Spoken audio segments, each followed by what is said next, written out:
And welcome to another exciting day of Ludi tonight on SplatoonTourney. We have a Division 1 match going on tonight, Solstice versus 37 Sexy Boys. I'm Fusion, joined here by Skepadillions. How are you doing, and are you excited for this match we've got coming up? The Twitter clips that are inevitably going to come out of us saying 37 sexy boys over and over and over. How they got away with this team name, I don't know. Fusion, I'm excited for the set between Solstice and 37 Sexy Boys. However, yeah, we will be getting right into it shortly, starting on Splatzone's Tobacco Mart. But before we do, what are your first impressions of these two groups? Yeah, so I was, interestingly, 37 Sexy Boys has not had a match just yet in Solstice with a strong roster. I'm surprised they dropped their first game that they played so far, which is a little bit surprising to me. 37 Sexy Boys actually just played in tournament like a week and a half ago. Just took them to like the very end, but that's another story. They're a very strong roster. They are joined by Kite and Simply Sam with Riku, who I believe is Splat, unless I'm completely mistaken, Sully as well. Very solid, I think, heavily like shooter-based roster that we've got coming out from them, but I'm wondering if they've adapted at all. On the other side, Solstice, Shockwave, a prominent Australian player. I'm not sure about the rest of the roster, but they may be also Australian as well. Unfortunately, I have not looked into every single person's nationality, but I'm super excited for the match we've got coming out. Yeah, I did just look at it very briefly. Slay Kings taking the set over Solstice last week 5-3, so that was a game 9 set. Wait, that's 8. I can't do math. I play Splatoon. I only need to count the 4. And then Grim Life at 37 Sexy Boys, like you discussed briefly a moment ago, have yet to play their week 1 set. So one of them already using their reschedule so early into the season, Fusion. And here we go, having a peek at the Ludi Season 15 Division 1 groups. I know it says 14 up on the top there. Whoopsie. We can see those rounds that we were discussing on the bottom half of the screen there. Not a lot has played. It looks like both Helios and Kafune also used one of their reschedules from the previous week. So currently Slay King's on top by technicality. Oh. Yeah, not too much action going on in the groups, but that means the matches will be nice and dense towards the end of the season coming up. Slay Kings, who defeated Solstice last week, that's the team of Gigi Dan, Kabi, Umbre, and Beam. So a lot of strong players overall, and even though Solstice is down one set in Ludi so far, they're gearing up for a comeback here. These are the week 2 maps, I believe, so no reschedules on this match here. This is a week 2 match that we're set to be playing in week 2. Who would have thunk it? And I just took a peek at Solstice's Sendo page. You know, we got the pencil player, but Fusion, this might interest you in particular, and me. Micah might bring out the blob tonight. Whoa, that's crazy. We do love to see that. I haven't seen a blob in a hot minute, and I haven't either. no, Makamart Zones is a very strong map if we do happen to see a blob. Interesting. We have Lana Del Rey, I think, who's Charger? No, they are playing Bucket. We are seeing that's the Crab with heavy edit, or heavy edit with Crab, rather. Never mind. I lied. I thought I saw the custom sticker. Either way, heavy edit's been a super popular pick coming out from both sides. What really interests me, though, is Miguel on the Wiper and the Squiffer coming out on the side of Solstice here. I'm very much looking forward to that because my team also has a Squiffer. I've got to download the strats here, so we'll see if that Squiffer is able to get some work done. We'll see what Sully is able to do. We see that it's actually Solstice that does lose that first player being that shot, and then followed shortly thereafter by that Wiper. Sam here up on the stack, able to cap the zone, and freshly cooled as well, and continuing to look forward towards that left side, taking out that Zuka, and the strikes do manage to survive, only to neutralize the zone though. I take it back, Solstice coming in for the cap there, Fusion, in a 3v2 situation, and it's just Sam left alone on that Splatling. Yeah, they're able to get the cap here and get quite a bit of paint. We see the Splatling on the side of 37 Sexy Boys, backed up all the way onto the right. I'm interested to see that Sam is actually the one anchoring. I recall them playing a lot of a Splash-O-Matic, slowly moving into the zone. They find 2 picks, moving in, leading their team. 37 Sexy Boys able to recap that zone and get a lot of control on the map. They have that bubble to pop when some specials start coming out on the side of Solstice, but unfortunately it gets sniped out by that Inkzuka. The strikes find a trade, but the Sexy Boys are taking the lead here. Yeah, Solstice back into the zone following off on those strikes. However, they're just only able to neutralize it. 2 members of Solstice up on that left side being stared at by 37 Sexy Boys as as they manage to extend their lead in recap here. What a mouthful saying these team names. Yeah, oh my god. 37 Sexy Boys. Numbers have way too many syllables. You never really think about it, but yeah. There's the bubble setting up. That's an extra few points on the board. The Zuka is not able to get through that bubble. The Wipers kind of funneled over onto the right side. They find 1 pick. They're going to have to challenge the bucket. The time is ticking down. Here comes the hammer into the zone. They get picked off while the hammer gets pulled back for a second. But that is enough paint. Solstice is going to get a recap. They're going to hang on, give themselves another opportunity in this game 1. My good brother Jack still fighting it off. They're actually going to get the cap and win the fight. Coming back from what was, I think, like a 3-1 deficit there for a bit. Yeah, and the fact that Solstice was able to cap this zone and now have specials here to halt 37 Sexy Boys retake whenever they do try is huge for them, right? They were 6 points remaining, clawing back from their graves there as these strikes do come out. The bubble's out on that zone. That is a very swift recap for 37 Sexy Boys, and we see that stand for Miguel being shut down by Riku. A phenomenally clean retake here from them. Yeah, it seemed to take very little effort, but Solstice still alive on the map. We see the shot and the edit being forced back on the right side. The splash wall coming out from that 52 is going to do a lot of work. Now Riku on the bucket in prime position to get some picks. They find one. The other member of Solstice is pushed into a corner. Now it's Miguel in a corner with that hammer. They're going to have to jump out, but time is ticking, Skep.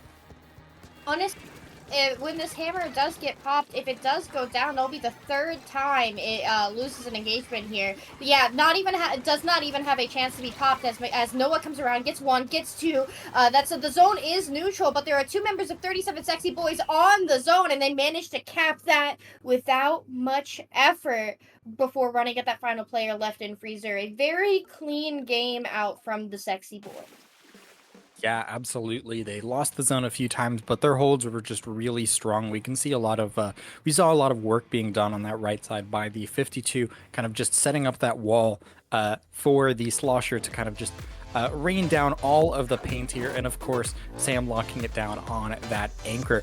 We saw the flank around the right side at the end of the game was really what put it away. Solstice was kind of out of time. They couldn't turn their attention back and cap the zone. So they did end up going down in that situation. But yeah, just overall really well played from 37 Sexy Boys. We saw just a lot of nice coordination here. You can see over there Lana Del Rey and Miguel stuck over on that right side, challenging that 52 gal. They're not really able to get too much into it because you can't really challenge a 52 gal, especially if you're fighting it from like the low ground there. But this play here where they got rid of the hammer was absolutely massive because, I mean, I don't think their comp deals so well with hammer. If it runs at you, I disagree. You kind of just have to shoot right at it and hope it goes through. Yeah, I on the side of 37 Sexy Boys, I think the only weapon that struggles into that hammer would be that bucket, right? And that's pretty notorious, right? If you're a bucket player, you know, like, oh, hammer, cope, mold, seize, right? But an edit? That shreds that thing. Yeah, just shoot right at its face, and your bullets eventually will get through the gaps as that stamp is falling to the ground. Squiffer, too. Anyone courageous enough to bring out a Squiffer in 2024 is a player that knows how to hit their shots, right? And then it's a 52. It's a 52. It's a shooter. It's just going to shoot right at it, right? So the stamp, given that it was canceled so many times with such relative ease out from 37 Sexy Boys, I would be very curious to see if that does switch. However, the fact that they were playing that on Mako Mart, which is arguably an extremely disadvantageous mode for Wiper, does make me question whether or not that's something that will be run throughout the set. We do see that sticking here. So Miguel doubling down on that vanilla Wiper is something that we really haven't seen that much since the previous season of Luffy. Yeah, I mean, I'm feeling like Wiper has a particularly unfavorable matchup against Edit. Edit's just such a nice, well-rounded weapon that it's hard to really get those crazy winning matchups on it. Already Noah trying to open up the game with a crab tank, not able to find any. Wow, my goodness, just sneaking in a shot. Was that over the wall? It may have been. 37 Sexy Boys is going to hold on to some control of mid while Solstice gets pushed all the way back onto their plat. But yeah, the clams are even so far. Yeah, already a power clam being made by Solstice. Pretty interesting. They're going to gear up to get that special charge online, but Solstice playing a little bit passive here, trying to get their specials online. Let's anticipate a big special push into mid here. We'll see what they're able to do. Play really patient, and that did make me quite nervous for a minute here. We do see that they go in with those strikes. They have that cooler. The Zuka did come out, but regardless, it's bucket for bucket here in mid, and it's 37 Sexy Boys that still has control of their ramp, despite the fact that Solstice does have this power clam, right? 2 members down, as I do manage to say that, but Sam on that ramp and up on this top left is just such a player to try and brute force here, especially solely with this bubble. Yeah, the bubble has been very nice. into the comp of Solstice here, not really able to deal with it unless they have those tri-strikes online. The Zuka finds one. Sully over on that right side, or left side, I guess, rather, from this perspective, is going to be forced back. Simply Sam just simply doing a great job locking out that left side. But really, this is just a complete deadlock in mid. Solstice cleaning up some picks here, but unless they're able to get those grates in that top right, they're going to have a hard time getting in. And Noah is already gearing up to take it back with that crab tank. The strikes are going to combine with it. 37 Sexy Boys is going to move in, but Solstice is going to back up to try and take that fight more as a team. And it seems to be working out for them as they take out a member of 37 Sexy Boys.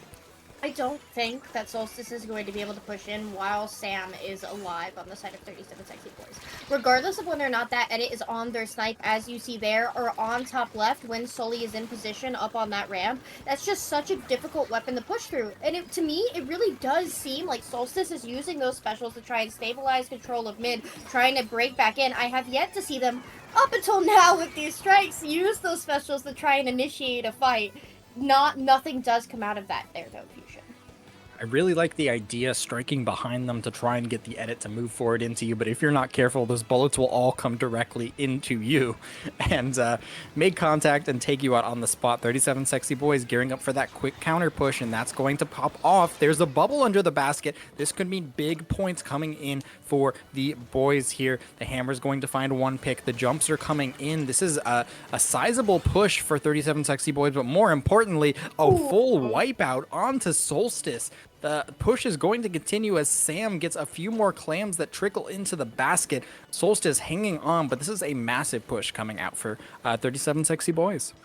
There's no need to try and sustain here. Keep in mind what I said earlier, right? That the Solstice likes to use their specials to break back into mid. So this is something that 37 Sexy Boys can rely on. They know that those strikes are going to come out soon. They know that they can cancel that hammer when it inevitably does come out, right? So as long as they maintain their presence here and force Solstice to expend those very precious resources just on getting their feet in the door, they're able to slam it in their face. Yeah, I think that 37 Sexy Boys has just been dominating the kind of aggression of this game, and Solstice has been a little bit scared to act on offense here. But Solstice first needs to get out of this position. They're kind of on the back foot, and they have been for most of this game here. And that's going to have to start by taking out the two anchor-ish weapons. I've been told Squiffer is not an anchor, but longer range weapons, and that will certainly be a good start. The hammer, kind of a pseudo Zuko. We'll see if they're able to do anything with that up there. But 37 Sexy Boys gearing up for a push here. 2 power clams. I'm getting a little bit nervous as time is beginning to run out. Solstice has nearly no clams online. And we can see that 37 Sexy Boys is slowly using those specials that they were able to gain control of over the course of that last exchange. Right, Sam here getting an absolutely disgusting pick on Miguel on that wiper on that far right side, able to just continuously hold this ramp, right? We see that when the Squiffer player Sully is not up, we see Sam on the ramp. The minute that Sully is up, Sam rotates up on that top left and Sully takes the ramp. Those two players creating such a significant degree of stability up until now with the Zuka fusion. Ooh, that's big. Oh, the push ended up coming in from the left side. The power clam's going to make its way to the basket. That's a hammer. They're going to find a pick onto the Squiffer. There's just a splash in a crab tank. They can't really survive the hammer that's going to come through. The picks are going in 37 Sexy Boys' favor, but actually that's 3 down. The push is continuing into overtime. There's only 1 member left of Solstice in the basket here. They need some extra clams. They need like 4 or 5, 2 clams to win the game here. They don't have a way in. Is Shockwave going to be able to do anything? I don't think so. They're going to sneak forward and not be able to get it in time. No, it's going to be 37 Sexy Boys hanging on in overtime, just barely. What? Sorry, I was so convinced that game was wrapped up, and then it wasn't, and then it was, and then it wasn't, and then it was. Like, what on earth was that? I know. I blinked, and suddenly 37 Sexy Boys had like 3 members down, and Solstice had a lot of clams. I'm surprised they were able to get so many clams online so quickly. They were just able to get it under the basket, get the clams that were in mid to the basket very quickly, and just, man, the just pace at which 37 Sexy Boys was able to clear out Solstice from their plat really decided that game, and this bubble just extending the length of the boys' push here really was what ended up winning them the game by the slimmest of margins. Ooh, and just a little commentary insider moment here. One does not typically pass the mic as the game is ending. However, I had been gabbing for a hot second there, Fusion, and once that overtime was signals, I was like, oh no, I have to drop the mic on Fusion right now, and you picked that right up and started running with it, and that overtime lasted way more than I expected it to be. Sometimes you like pass the mic anticipating the game to go to overtime, and it doesn't, and it's like, oh. It's like, oh, oops, okay. I guess you'll just say, oh, and that's it. But man. in this time, man, Solstice really brought it back that game. We kind of just blinked, and suddenly they were going 60. And yeah, that bodes well for going forward into this set here, because the first game didn't look super convincing. That game was significantly closer. We'll see how they fare at TC. So here's the situation. I think Solstice fed at the end there. They went 2 down to that Zuka. They panicked. Their hands got a little bit sweaty. Maybe they slipped on their controllers a little bit. Like, who knows? But like, vomit on your sweater already. Something like that. I hear the kids these days are really into Eminem again. Have you heard this? No, I know. I don't know what the kids are saying, and I'm not even that old. I've seen too many memes about parents our age. I know, God forbid, but parents our age finding their very young children listening to Eminem. Like, that surprises me. I mean, now Eminem is like the music your parents listened to while you were growing up. Eminem is now that. My God. Yeah, the feeding at the end from Solstice, I do think they got, or sorry, from 37 Sexy Boys, I think they got a little bit nervous. Yeah. I mean, so like, it's the hammer part I was talking about. It's like you'd think that it's easy to fight a hammer, but really it's like Shooter and Splatling can deal with it. Squiffer and Bucket and Machine, if they're facing you dead on, it's kind of impossible. You need to like reposition. But a little bit of change in comps here. We've actually got the Zuka Machine coming out. I actually haven't seen it in a hot minute. Used to be very popular, but not quite anymore. Already helping the team off Kite, finding a pick, singling out the Wiper into that corner. That's going to be 2 members down. Still Lana Del Rey on that Bucket, up in that top left, trying to delay this tower push as much as they can, but they are going to field a jump for Brother Jax, who finds one, and that gives Solstice time to get back in and give jumps to the rest of their team. So really huge play, just maintaining that position, and this is going to be a push for Solstice towards that first check.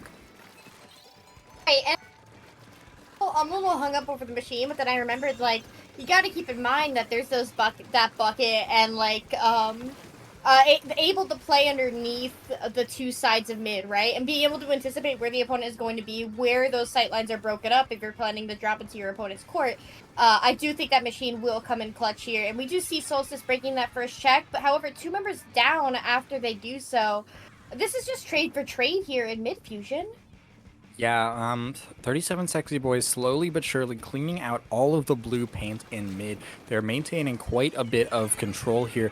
Now, Simply Sam's going to set up the cooler for their team. We'll see what happens as they try and engage yet again. The Zuka is going to try and catch members of the boys off guard. They're not able to find anything off of it just yet, though. So it seems like Solstice is going to retreat just a little bit here. But Lana Del Rey trying their best to dodge that Zuka, unfortunately not able to do just that. And yeah, my God, it's just been Solstice just kind of trickling in, and 37 Sexy Boys waiting for their opportunity to push here. And it seems to have finally come as the members of Solstice are fully cleared out from that first check. This could be a massive push unless Solstice has anything to say about it. I really like the split here coming out from 37 Sexy Boys. The fact that they have 2 players on top left, well, 1 with the tower, correct? And then 2 members in court. They already have all this ground covered in preparation for that second checkpoint. However, they're not going to have a special. I take it back. They are going to have this Zuka to clear this top right area. However, Solstice does have that counter Zuka ready to come out. 37 Sexy Boys opting to let that tower float there, try and maintain control of court, especially as they get 3 down on the side of Solstice. Just that 1 left behind the tower. Brother Jack's getting a pick. Are they going to be able to pick Simply Sam, ducking and weaving around this corner? Sam forced to jump out. That push, though, not quite wrapped up for 37 Sexy Boys. Check out this paint. Yeah, I mean, everything after that first checkpoint is relatively free, but 37 Sexy Boys not going all in here. They're just kind of, they're going to end up backing up and just still maintaining that mid control. They are gearing up to try and get that checkpoint again. Brother Jack's in a really bad position over on that right side, but they are able to find a pick and get out in the process. Now, Miguel on this wiper trying to slow down that tower at the checkpoint desperately. We'll see what happens here because the tower is, the checkpoint is such an important spot. If you lose that, the game may as well be over. You're giving them the enemy a free pass like into your spawn. Right. So thankfully, Solstice is able to hold on and not even give any points of the checkpoint up. So looking good so far. They still have plenty of time and plenty of opportunities to get back in this game. They also have the resources, right? We see this cooler come out, the strikes thereafter. We see those strikes being used to get Miguel up on that top left. Miguel forced the drop, but very likely going to take that engagement again, given that they have that hammer for that top left area. Yeah, here we go. Miguel ducking and weaving. Bottom left does go down to the bomb, unfortunately, but taking 1 down with them. Lana Del Rey and Shockwave, however, now we're seeing a reverse situation, right? Shockwave able to get jumps in the tower. That's 37 Sexy Boys gradually getting control by the skin of their teeth there, working their way up before Solstice manages to get to that second checkpoint. But my oh my, when that jump from Miguel came in, the shockwave on that tower, I thought Solstice was going to be able to continue to snowball that. Yeah, I do like what Miguel's doing, trying to just distract, draw fire behind. That's going to make the machine and the bucket a little bit less useful in mid here, and that seems to be working in Solstice's advantage. They seem to be taking control of mid here. Nice. Lana Del Rey finds a pick off of that bucket. A kill just before the jump out from the wiper is going to give Solstice another opportunity. And if things are going as they are going right now, we may head into overtime. The tower is gearing up to reach that final checkpoint. It's all going to come down to whether that tower can reach the points in time, because the strikes are going to be coming out. The Zuka is going to be coming out. The tower moving down to the final bit is going to be the lead for Solstice, and they take game 3. The tower got there before overtime even came. Yeah, I was gonna say Solstice won that game before overtime was anywhere near beginning, and that was just like you could examine for yourself how they were positioned there. Right, I saw Miguel up on that top left with that hammer, as I was mentioning earlier, which, like, if you manage to get an oppressive weapon, particularly a weapon that's oppressive towards shooters, up on that top left where we see Brother Jax right now, just imagine Brother Jax kept swimming towards spawn there, while this is much earlier in the game. You get that stamp and that wiper up on that plat, force the members of 37 Sexy Boys to try and maintain control of their top left. That's just so simply so oppressive, right? They had 4 members up, they had 3 specials online or near. Just phenomenal control and patience out from Solstice here at the end of this game. Yeah, absolutely. We saw them locking down that left side, just like you said. The tower kind of was able to get down to the middle of the map before they lost control of that left side, and you're just kind of playing a game of keep away. You keep people from dropping onto the tower because, you know, once that you don't want to be having a fight while the tower is moving up here. So as long as you can keep the pressure on and keep the enemies back on that top left, you're golden for getting that tower to the checkpoint. So great job to Solstice, and they're now on the board as we move into game 4. This is the moment I'm talking about. All right. Yeah, we were able to see that there were 3 members of Solstice near that tower, Miguel on that top left. It pulls so much attention away. It prevents anyone on plat from crossfiring that tower, right? But we are moving forward to one of the more controversial picks from this Lily season in terms of map mode. People seem to just forget that this was played competitively for quite a hot minute at the start of the game. Yeah, it was. Rainmaker Hagglefish, it really was. Like, there are VODs of this being played in tournaments that are not wacky loony, okay? This was one of the maps where everyone was upset at Vacuum, right? Yeah, because you would back and then you would Yeah. just go through cut through center, right? And whoever... Like, oh, there goes Oh. 40, 50 points instantly. Right.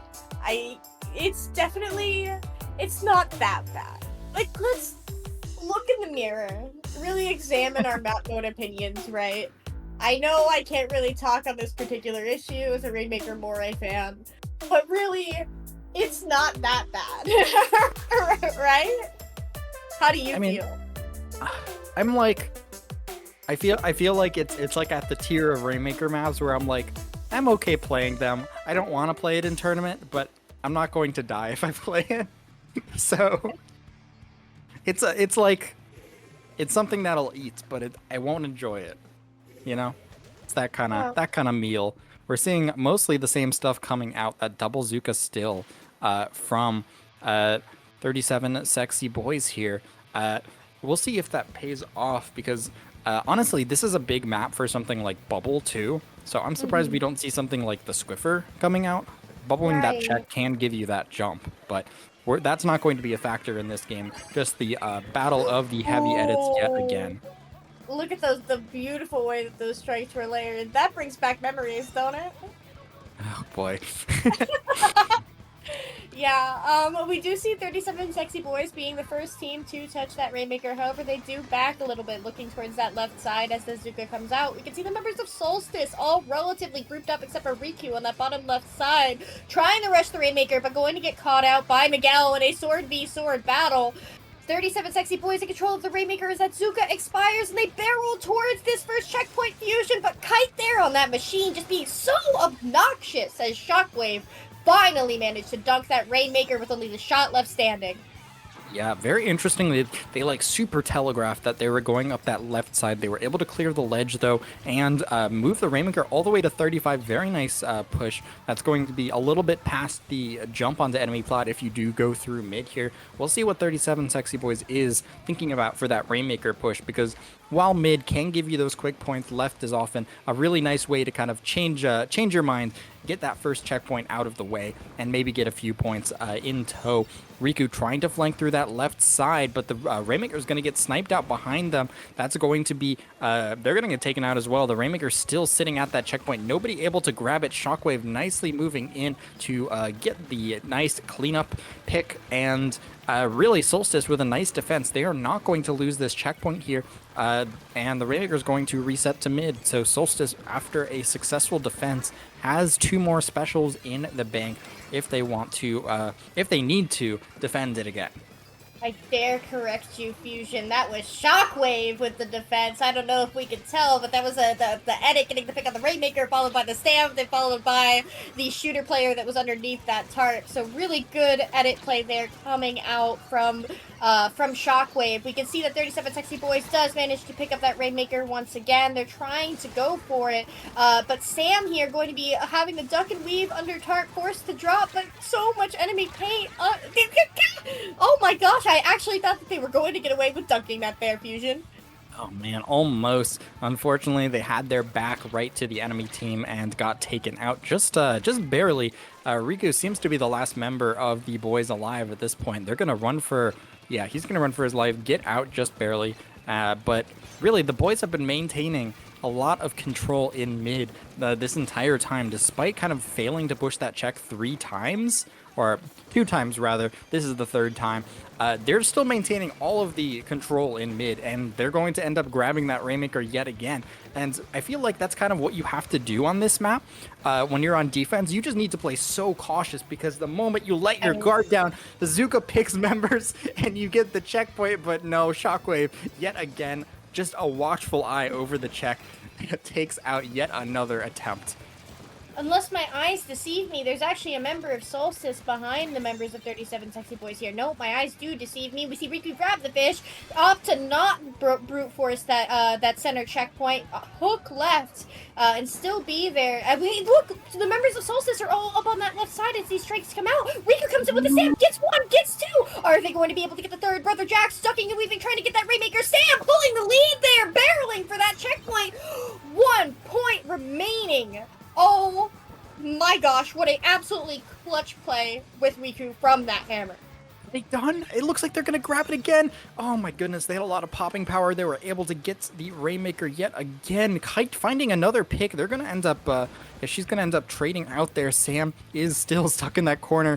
He's taken out as well. Solstice is alive yet again, but now with only 40 seconds left, they find themselves on a super defensive map, not where they want to be, which is they need to push not through check. They need to just get a full knockout. And on Rainmaker, when you can defend basically anything for a full knockout, if you know the enemy needs that knockout, you can just sit on your laurels, get your specials, get ready to go. But before that, Solstice even needs that Rainmaker, and they're having trouble getting into mid with all the pressure that the Sexy Boys are putting out. They are going to find a few picks here, so we are going to be heading into overtime. Yeah, that was almost a dire situation there. 37 Sexy Boys getting to that 1 point remaining mark. So now Solstice going to find them in the pressure cooker, trying to deny 37 Sexy Boys 3-1. However, we see that flank from the bottom left area going to be able to get the pick on the Rainmaker as overtime barely begun. Solstice unable to put any wind in their sails to prepare for a sort of overtime push. Yeah, a Rainmaker just getting caught out. Really nice job from Riku on the wiper, able to just sneak in and find the pick on the Rainmaker. And you know, that's I know if you're pushing in Rainmaker in overtime too, you need to be so careful about that because there are no second chances. So nice job from 37 Sexy Boys taking that victory. Now they are up 3-1 in a very nice position, 2 games away from winning this set. And I want to see that moment with Riku on the hammer. What a courageous move as well, to see your opponent bringing out a wiper and being like, no, I play that weapon better than you. And to not only win the joust earlier in the game, but also to win the game here. 3-1, you know, it's in any other set, a best of 5, 3-1 is over, right? But it's loot. Keep in mind that our players are people. Yes, we know it's first to 5, best of 9, right? You can word it any other way. But 3-1, you start to have emotions. Am I wrong? No, you're absolutely right. 3-1 is where the anxiety gets to you. It's where it gets to me, you know? Where like the first few games you're like, yeah, I got this, and then you're like, okay, we're 1 game away from victory. Now the nerves start acting up. You're 2 games away in the situation, but you know, you start playing nervous. You start making quick decisions that might not be the best. Barnacle and Dime, still spelled Barnacle with an I. Classic. We'll never change it. This is a map that can end. What? The Barnacle thing that I see people redeeming points for? Yeah, Barnacle. Oh Lord. That's cute. Here we go, already. We love Barnacle. Yeah, this map can end in a hurry. So like you need to be very careful on the first engagement here to make sure your team does not get steamrolled. It's hard to get back in, even with the wonderful rework that has happened recently. So we'll see which team is able to grab that first advantage here. And it seems like it's going to be the Sexy Boys. No, just running train over the entirety of Solstice. They find 3 picks and Shockwave, all the way having to retreat and spawn 15 seconds into the game. Now I'm tweaking a little bit. I'm a little nervous because we do see 37 Sexy Boys slowly switching back to that Squiffer, and we know one of the most successful retake tools on this map is that Inkzuka, and so that bubble being there to directly counter that Zuka does make me a little bit nervous for Solstice. Those strikes do come out up on their snipe. 1 member drops. We see Miguel pushing in. We see Brother Jax dropping as well, but just trade for trade there as 37 Sexy Boys maintains control of their plat with this bubble coming out. The stamp comes out as well, but it's going to be canceled by Sam. We're down to the wire here, believe it or not, already, Fusion. Yeah, time is ticking down. There's 2 members of Solstice still down. 37 Sexy Boys still holding that zone strong. And this flank angle here is so difficult to push up through. The Zuka is not going to find anyone just yet. The paint is coming onto the zone. The Cooler is actually blocking so much paint onto the zone. 37 Sexy Boys is going to hang on, take the set to 4-1, and put themselves on game point. Yeah, you gotta remember, Solstice there, like we discussed, one of these teams has, this is their first Ludi set of the season. That would be 37 Sexy Boys. They rescheduled, or Grimlife rescheduled their set last week, so they could be here about to take their first game, their first set of the season. That's an incredibly hype feeling, right? And to win your first set of the brand new Ludi season, right? Season 15, you're Div 1, you're ready to go, you're accomplished, and then you 100-0 heading into set point? That's a nice high. Oh yeah. And really, the play of this game was Noah with the 52 gal just running straight through mid, catching the entirety of Solstice off guard.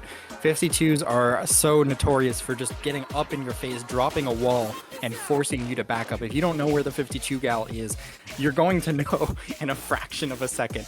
And Noah got 3 picks off that and really started this snowball for the boys here. So now Solstice on game point, they're going to have to try and, bring this set back slowly, as they're going to have to go through Clams, Tower, and Rainmaker if they want to bring it back. But so far, it's been very difficult for them, and they've taken a lot of sets towards the end, or a lot of games to the end, toward the overtime. Zones has not been their best mode so far. So things in terms of modes, I think we're looking relatively good for Solstice here. We'll see if they're able to hang on, or 37 Sexy Boys is going to just take this set, as they seem to be dead set on. So my doubt is raised.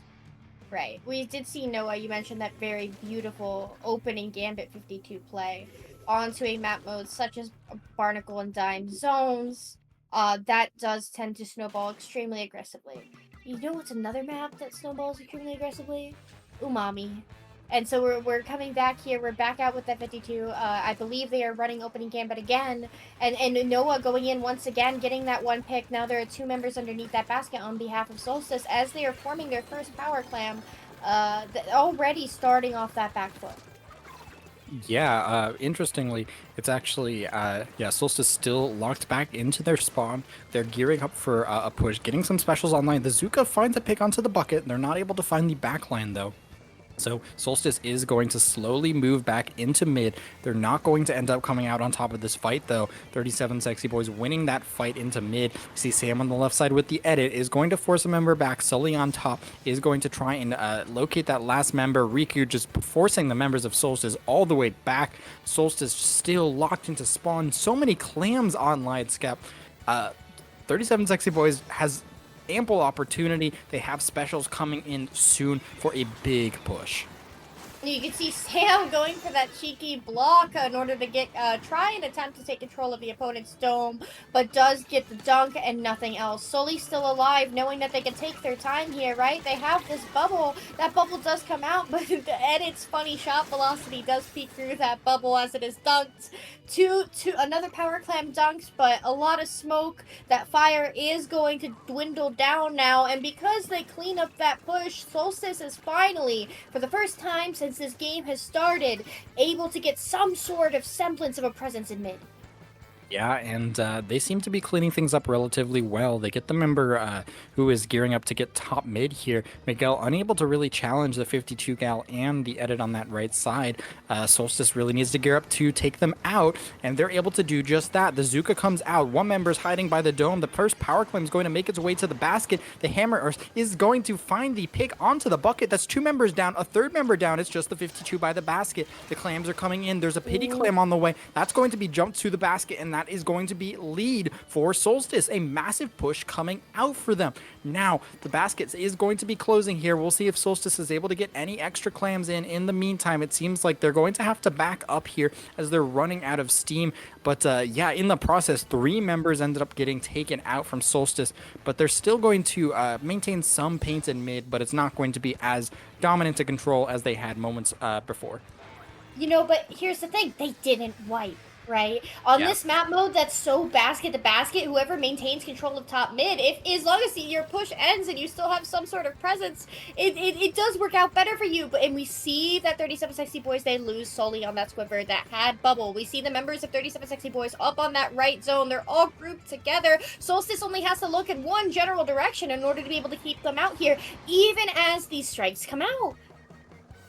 The strikes are going to come out, but that's just going to force Solstice back. No push is going to come off of that. The pressure is back on 37 Sexy Boys as they do not have the lead anymore. They're going to need to get a big push here, but they're out of specials in the meantime. Solstice has a lot of opportunity to really answer. They have a Zuka online. They have strikes online. They even have a hammer to lock down the choke point. It's likely going to be popped. Yeah, the stuff's going to be popped into that bubble, canceling it out. The Pity Clam is going to make its way to the basket, but that's a full wipe.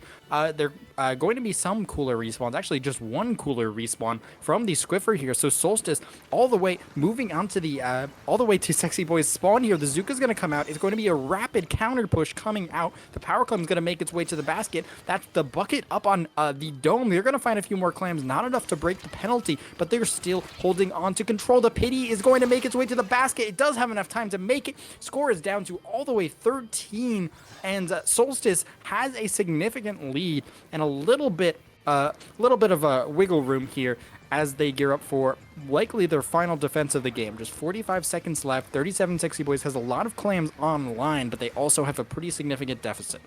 Remember I said basket to basket, right? Solstice gets the picks on 37 Sexy Boys and immediately goes in for a push, but you gotta remember, Solstice went down in that last fight. They did wipe.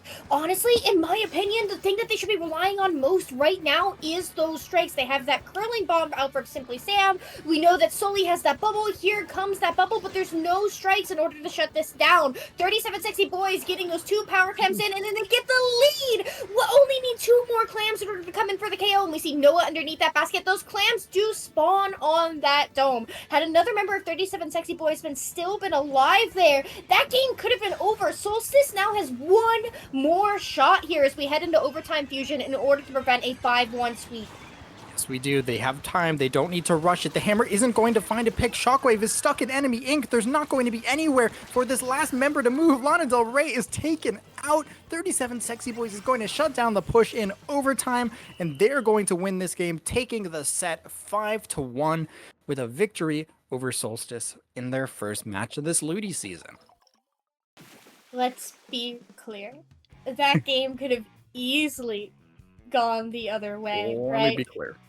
Oh, let me be. But the fact that Solstice did not have those strikes, it happened exactly as I envisioned in my head, right? We see Sully with this bubble. I'm like, oh no, we are 18 the strikes. Sully has bubble. Oh, sorry, I'm thinking of later in the game. My bad. I'm getting ahead of myself here. But my point still stands, right? We had the 2 power clams from 37 Sexy Boys. We had the bubble. We'd seen Sam previously go for that cheeky great play in order to get on top of Dome. That game went exactly how 37 Sexy Boys could have possibly have game planned it, right? Strikes there would have absolutely saved the game. Hammer would have saved the game. But because they didn't have anything to deal with that bubble, jump. Yeah, like the bubble was just so well placed. Yeah, the bubble was so well placed, not because it could let members get under the basket, but because it protected that grates on the jump, on the push from 37 Sexy Boys.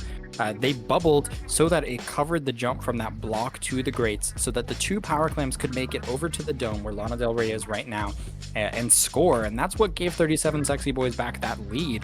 So really, really important stuff coming out from Sully.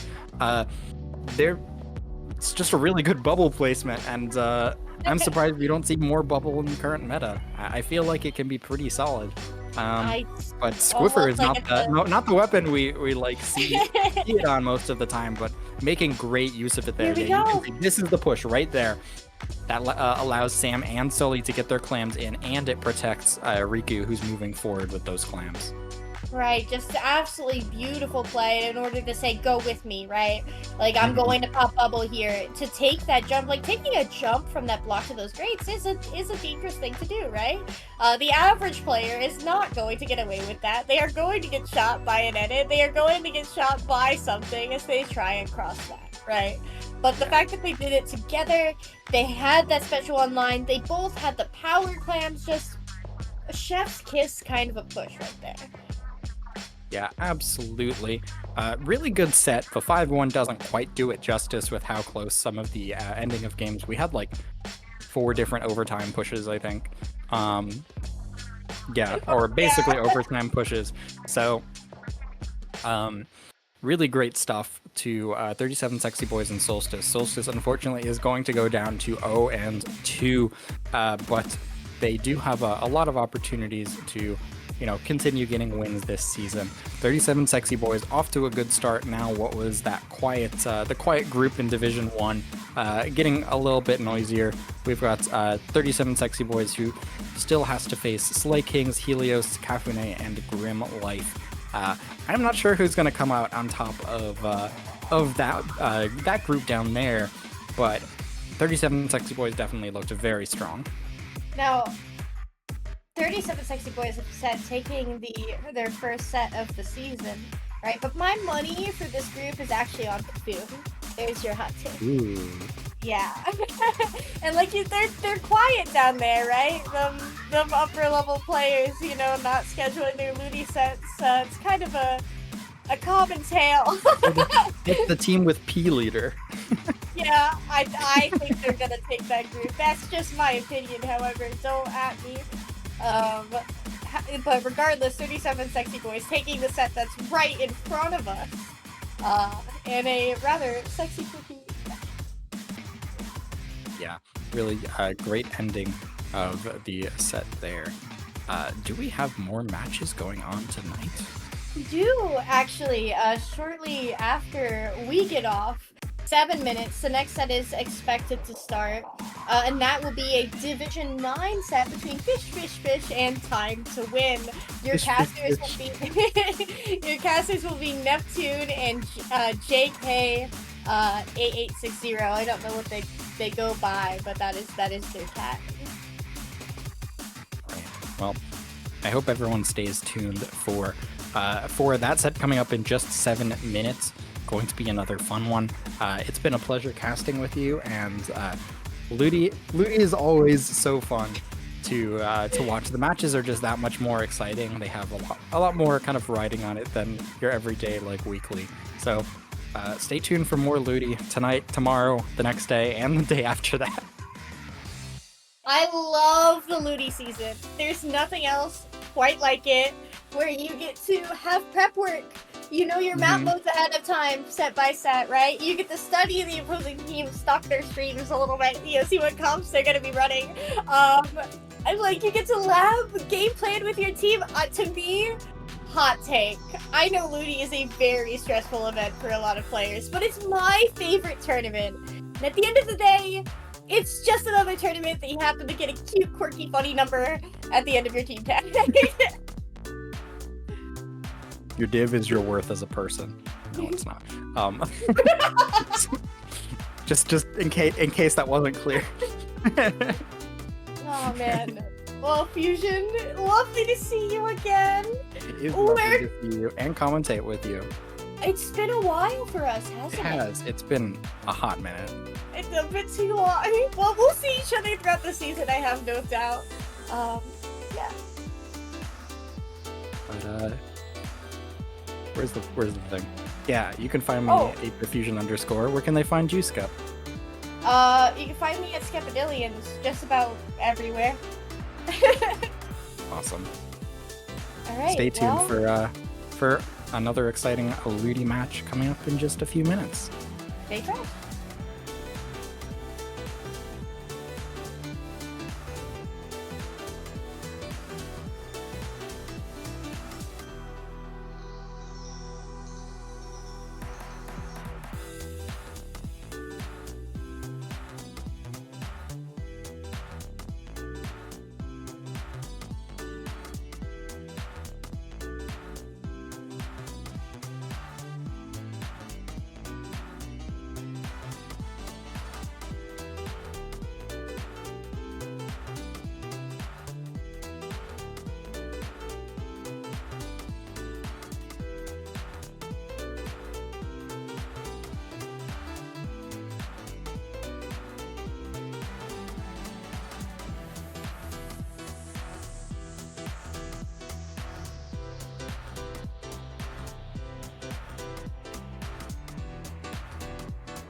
Awesome. Hello everyone on Ludi tonight. We're going to be doing the second match of our doubleheader tonight here with Division 9. My name is Neptune, I'm not alone in the charade. Hey, I'm JK. My real name's Jeff. You can call me either. JK's my initials. This is my first time commentating, so I'm excited. Yep. I'm very excited to have you on the mic here, JK. Thank you. Because you're going to be my partner in crime for covering this match right here, right? Because I am looking at a little bit at some of these rosters here. Between the two teams we have Fish, and Time to Win here. And as someone who has been, let's just say, a CCA staff member, I recognize a lot of these names here, primarily Nikki, Nova, and Jay here. They're all from Penn State University, and they are quite, the radical group, if I do say so myself. Yeah, for sure. And on Time to Win here, I'm noticing like some of these names here. The one that stands out to me is Jelly, and with the team name the Time to Win, and just having someone called Jelly as well as Sunday. Oh man. Yeah. Getting really excited for this one because Division 9 is quite. I don't know. I feel like it's something it's overlooked because a lot of people always like talk about like Division 1, Division X, like all the high ones right here. But like I think there's still a lot of like interesting plays that can happen with Division 9 here. What do you think, JK? For sure, yeah. Doesn't mean it's not gonna be a good match just because it's lower division. That's what you're saying. So yeah, I agree with that.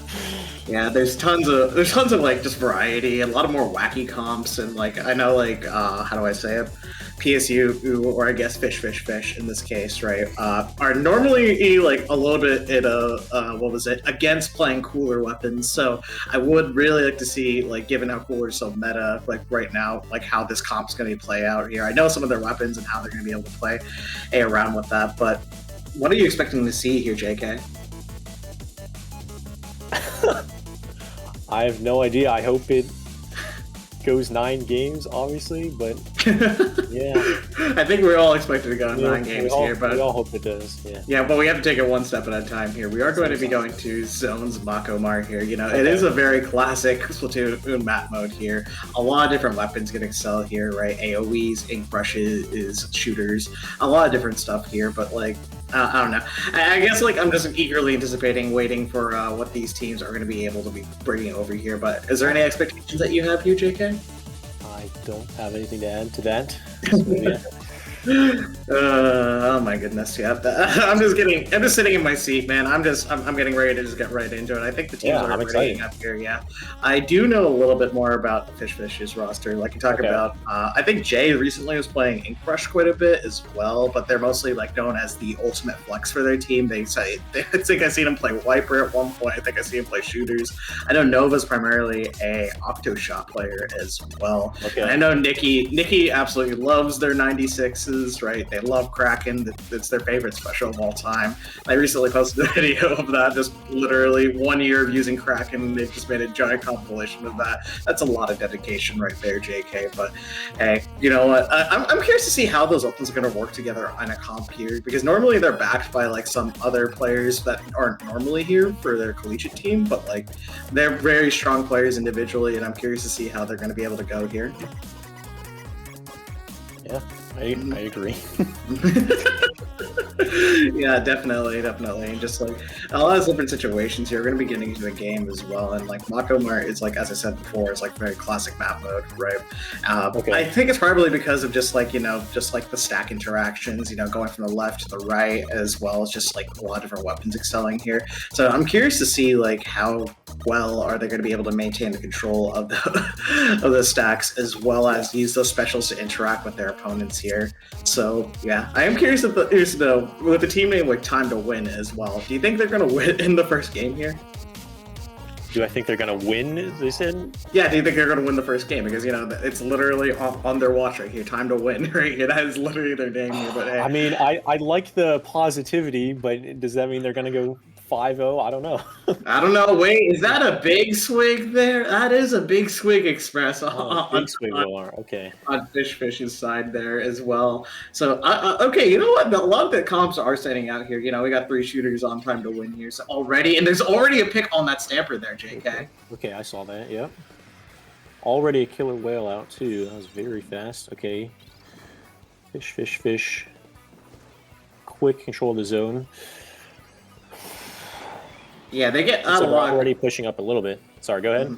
Yeah, they had a lot of control there. That's just such explosive power coming here from Fish here. Just Jay coming in with this ink brush here, constantly putting a lot of pressure. And this time to win is just kind of stuck in this stuff on right now, looking to get some resources. Sunday, they're out there, what was it?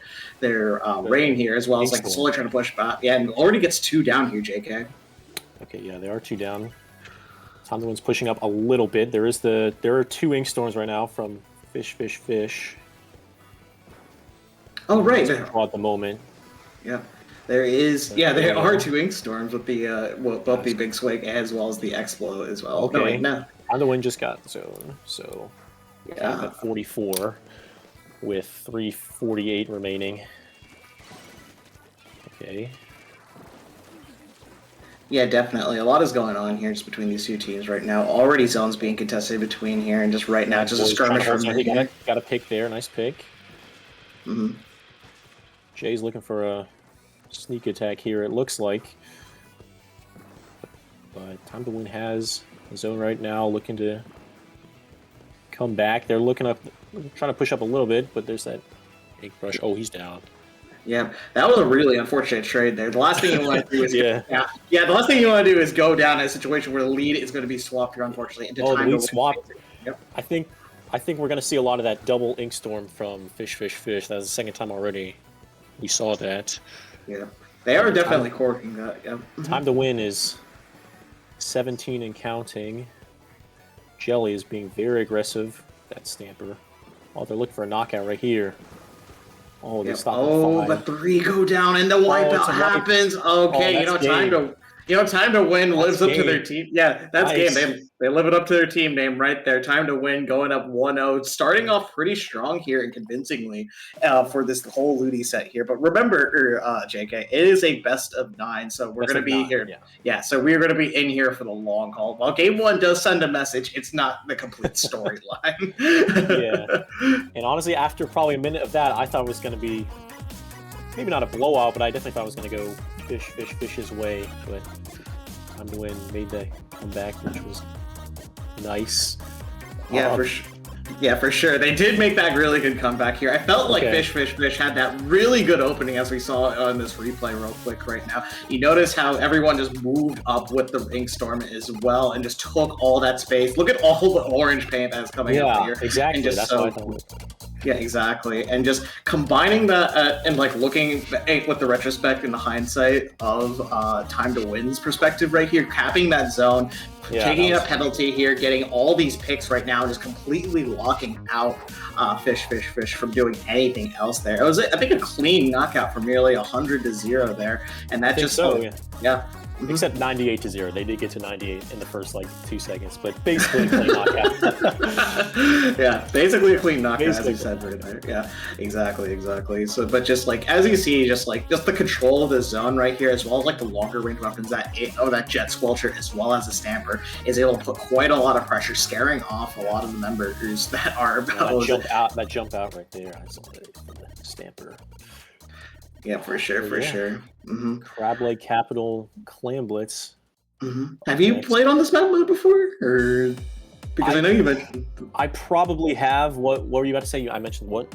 I thought you mentioned you were a bit out of the comp scene here, but have you seen Crab Leg Capital before? I mean, I've played it casually. I for sure. If you mean just in comp, then probably not. But yeah. Yeah, for sure. Crab Leg Capital, I think, is a very interesting map mode for sure. Just because for clan blitz especially, because it's there's 3 ways to the basket, right? There's a standard way, up the ramp into the enemy spawn, right? There's a top right grates area as well, which are great for weapons that love run speed, such as flatlings and such. And then you have the left flank, which a lot of flanking weapons, like that ink brush from Jay right there. Oh man, that is a perfect. What was it? Route for them to take when the time is right, and that can just open up the basket right here. And we're getting right into it here, JK. Yeah, it's already starting. Yeah. What's standing out with these weapons right here? Let's see here. They got ink brush and undercover umbrella. I think that's going to be interesting for Fish. They didn't have the undercover umbrella last game, did they? can't remember. No, they did not. No, they did. Were. Yeah. It's going to be Arctane switching over from Big Swing to Undercover. Quite an interesting weapon switch up here. But Jay already going to move up here with these wheels. Yep. Already getting a lot of clams here, looking to get up onto that plat here. JK, this is looking very much in favor for Fish to be able to get a score here. That's what I thought last time. They took early control and time the win came back, but looks pretty even right now at mid. Had the ink back and he's down. Oh yeah, for sure. 2 for 2 on both sides. 2 on the field. Yep. Yeah, for sure. Right. 6 clams over there. Yeah. Power clam, but. Yep, 96 does have 6 clams right here. They do need to get a power here before they score. Yeah. They do have it right now, but the hard part is now not just getting that power clam all the way. Yeah, exactly. Yeah, there's 4 on the field right now. They need some picks, I think, before they score, but he's a crab tank here. Oh, he's looking to get the guy with the power clam, it looks like. Oh, he went behind the ball. Okay. Yeah, just a lot of smart plays, going behind the wall here, just dodge out a crab play. Nicky's already looking for another one, especially going in with the killer whale here. A lot of pressure is being put on that platform right now, and they're looking ready to score, especially with that stamper going down here. A lot of specials on the reef slider there too. We see the reef slider and one going here. Yes, JK. Okay, it looks like 71. They don't have any more clams at the moment, but we see the Kraken right there looking to put more pressure. He just got a kill. They have 2 clams. I don't know if they'll be able to score, though. Nope. 71, though. Yeah, that is definitely quite a nice push here. 71 is a respectable push. A lot of people just throw in 1 power clam, call it a day. But no, Nicky's just going to open up right here. Get a jump for their teammate Jay, get in here, and then another jump's going to come in. Yeah, they're still holding pressure. They can hardly get out of the spawn right now. Time to win. Oh, Fish is 3 down, though, so maybe that'll change. We still have 1 player over there with the reef slider. That was such a crazy interaction there. Reef slider just got sucked up by the back, reef and slider it did versus something. That was a crazy play. That was crazy, JK. Indeed. It was. Oh my goodness. Nicky jumped out. That was probably smart. Yeah, very good jump out from Nicky there. Being able to regroup with the team here. Hadouin looks to be gaining a little bit of the momentum here. They have 16 clams right now, which is a lot. Yeah, 16 clams is pretty nice here. The economy is in their favor here. They have the ink fact. They're running up here, but they unfortunately miss here, and multiple members are going to be dropping down here. But hey, it seems like the momentum is still coming up with the crab tank and the killer wipe. Okay. Oh my goodness. Score here. He's in his crab tank right now. Once that's out, he's... Oh, yep, they just got lead. Yep. Oh, and nice another Zuka there as well. That was great. Yeah, fantastic momentum here from Time to Win here. 42 and still going. They're still going. Yeah, they're cycling these clams beautifully here, yeah. Oh, that one guy back there has 7 right now. Is he going to be able to get up there in time? Oh, let's see. Oh, I'm so close. So close. Yeah, so far. Hey, it's fine, getting the 7 clams here. You have to hold it, get another power clam ready, you'll be able to launch right in, punish the reef slider as necessary, get the cooler down, Sad Boy is not a sad boy with the cooler out right there. Okay, we got the Kraken kill. He's looking to get another kill here. Can he get that? Oh, that was close, though, but did not get that kill. Yeah, it's really 65-42 with just over a minute left. Yeah, but it's gonna be very difficult, right? Especially when 2 members of Fish are down right here, and they are down in the points department, and they're looking Time to Win is looking for another time right here to be able to score once again, especially with that crab tank on top right here, providing this covering fire, allowing Sad Boy to dunk that power clam in here, get another pick as well, and more clams are going to be deposited here. Oh, they got through their penalty. They're still going 36 with 40 seconds left. Tactical right by basket. That looks like it's going to be it for this push, though, because they're 3 down. Yeah, so 65-36, 30 seconds left.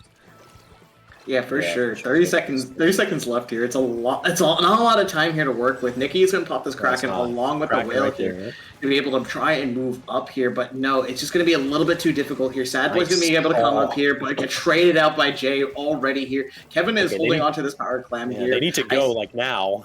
Yep. You got 10 seconds, but there is a little bit of overtime as There well is overtime. right now. Yeah. So yeah, it's fine right now. Just you got to be able to just stabilize your push right here. Just get ready here. The Zuka does get popped right here. Kevin's holding on to the power climb for dear life right now. It's just a matter of getting to that basket here. But Nikki gets one, they got 2, picks. and of that gets popped. The Kraken gets popped as well, along with the Reefslide. Everything is being topped right here. But no, the power climb didn't make it in time. Oh my goodness! No, Jake isn't in.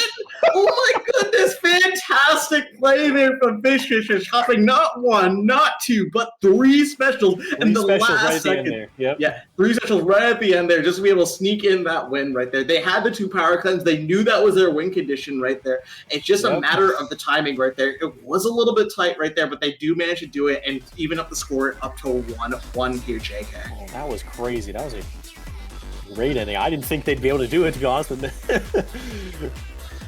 Oh my goodness. Oh, this is more mid-match, but yeah, this was before anyone scored here, but they did score first. They got to 71, I think. And then what is this? Okay. Yep, this is, I believe, time to win, restabilizing their push right here, especially with this ink back play right here. I love this play right here. It just goes straight through, just gets all run back, and just gets deleted by the teammates right after there. If there was an interaction that was what was it, Fish probably didn't like, it was probably what happened, to be honest. But hey, you got to also commemorate this push from time to win here as well, stacking up these specials right here with that crab tank, as well as opening up that basket here and cycling these clams beautifully. Just get a significant lead here around the middle of the match here. But I think the cherry on top, what was it? It's got to be the second push as well, with the crab being set up there on the top right there, JK. Yeah, let's see here. So, time to win extends their lead here to 30-something. I forget what it was, but 36. Oh, yeah, that was a great comeback.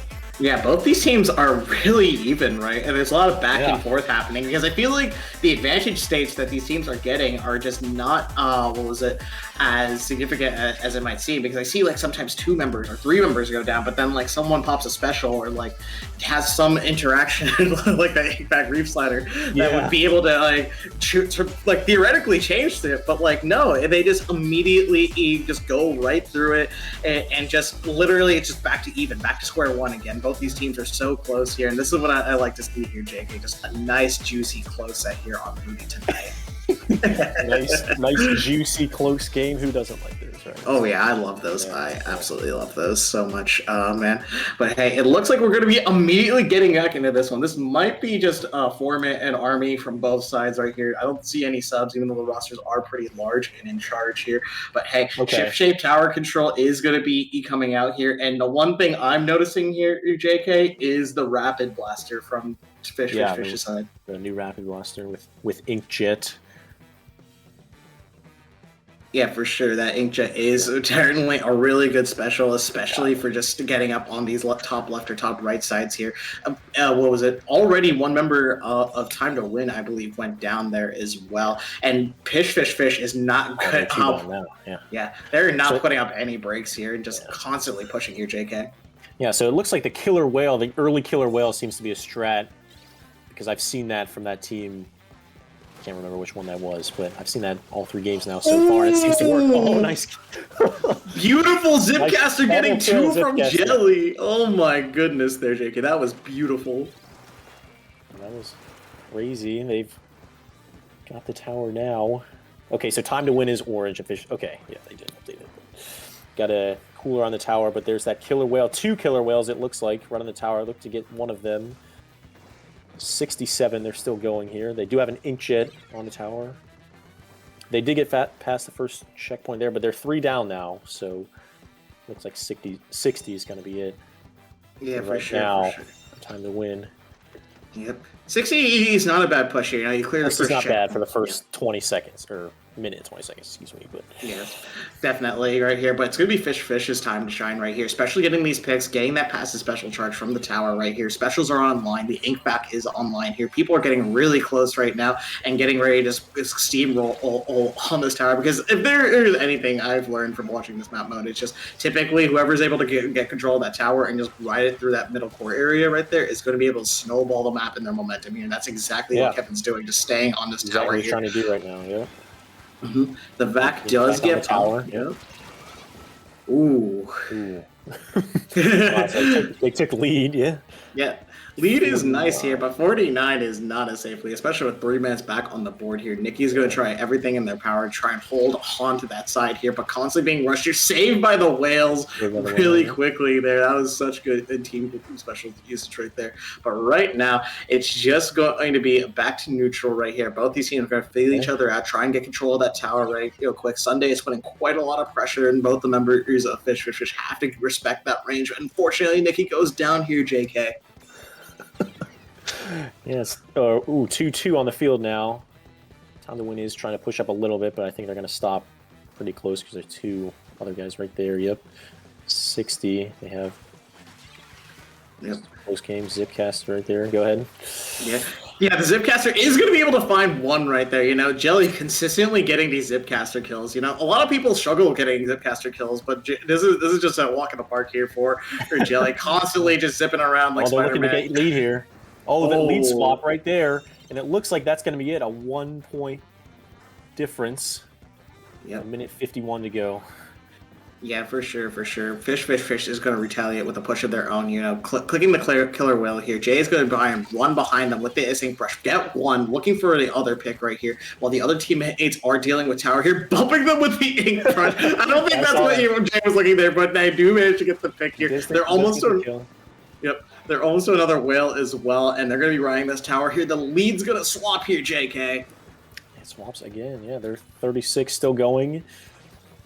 3-2 on the field right now. They got an ink vac, and looks like they're about to get through this last checkpoint here.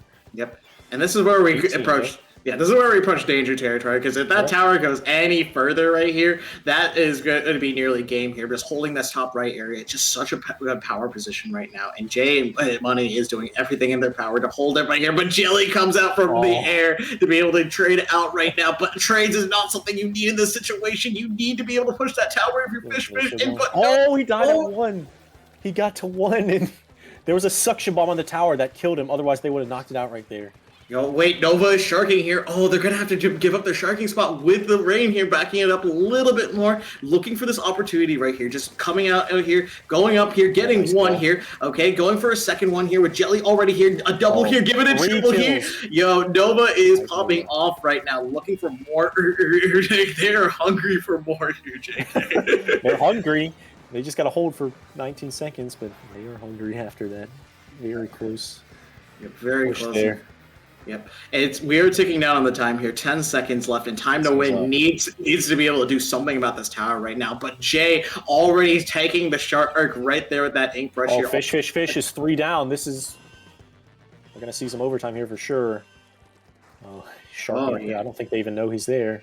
Yeah, I think that one of the teammates called it out here, but Jay's just going to bide their time, waiting for that right opportunity to strike right here. But no, it seems like the other members of Time to Win is ready and just going to be able to push this tower as far as they can here in this last bit of overtime. Oh my goodness. This is going to be something I'm going to be sitting on the edge of my seat for, Jake. Yeah, this will be the best comeback ever if they get the comeback here. They're 30. They're still going. They're at the last checkpoint. Pop the inkjet right by tower, and that's game. Ooh, wow. Just that direct shot from the tower there. Just one shot, one kill. Oh my goodness, JK. That was beautifully timed inkjet there. Yeah, that was saved them the game right there. But yeah, still a very good game. Fish almost knocked out. They got down to 1. But yeah. Yeah, for sure. Quite the set there, you know. I gotta give it up to just both these members and like commemorate certain team members, but I gotta give it to I like that. Yeah, I gotta give it to Jelly for the Zipcaster plays. But honestly, being able to find people when you click Zipcaster is a skill that is not easy at all, and consistently being able to get that as well, right? And just going through this, we get to see what was it, Fish's final push here that got them that decisive lead there, and just put a lot of pressure for Time to Win to be able to respond to that there. I gotcha. Yeah. Yeah, for sure. Yep, for sure. Very close game until the very end there. But they just needed a little bit of that momentum there, and then they were able to keep moving up here as well. Jay constantly just hanging on the tower. That was almost a knockout there, but Time to Win manages to, how do I say it, save themselves, stay in the game for longer. However, hold on, yeah. To be able to hold on to that is just very difficult there. But hey, it looks like, what was it, for game number 4, we are going to be going to Hagglefish Market Rainmaker. Now, JK, I'm not sure if you're familiar with this map mode, but this is a little bit more unique and not something I'm used to seeing for a map mode. Why is that? It's mostly just, how do I say it? Typically, you see tower control or like splat zones for this map mode right here. It's just very, very difficult just to be able to like, how do I say it? Like push on those map modes as well, because it just opens up a lot of the map, right? However, for Rainmaker, right, it just kind of feels like it funnels, right, a lot of those teams to be able to push through, right?